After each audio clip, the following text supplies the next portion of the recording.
Sağ ol.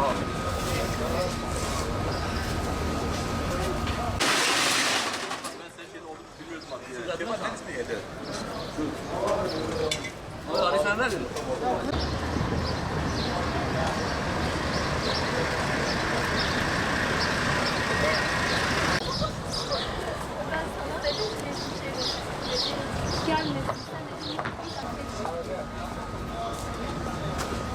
Sağ ol.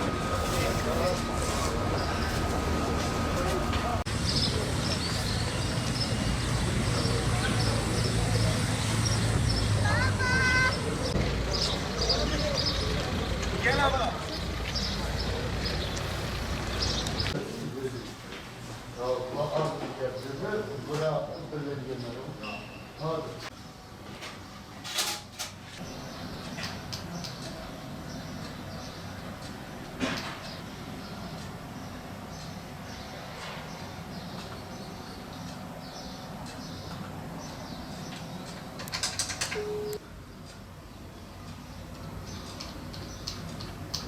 Son birkaç gündür kendi bölgemdeki hasta oranlarına baktığım zaman özellikle Diyarbakır'da hasta sayısında belirgin derecede bir artış mevcuttur.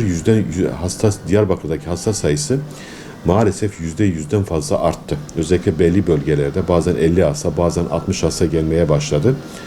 Bu hiç hoş olmayan bir tablodur. Bu beklenmeyen bir tablodur.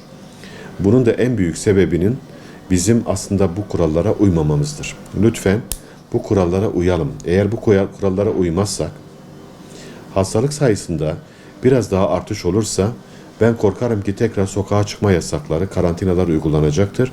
Bunlar da tabii çok büyük sıkıntılar oluşturacaktır. Bu hastalık halen bitmiş değildir.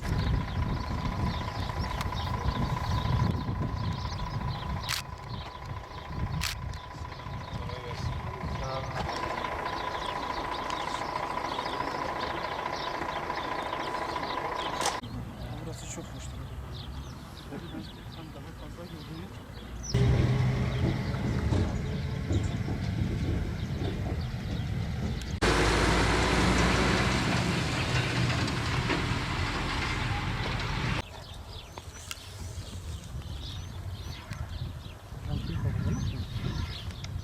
Yani hiç girip bakma. Şu iş bitsin de arayayım ben seni.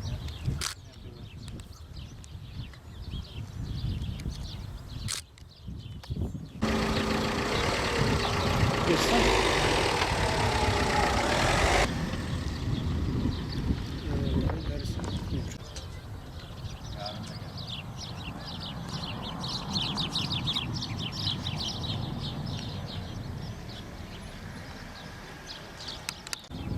Keşke şu kepçeye ittirseydik. Ne yapsaydık? Buna diktirir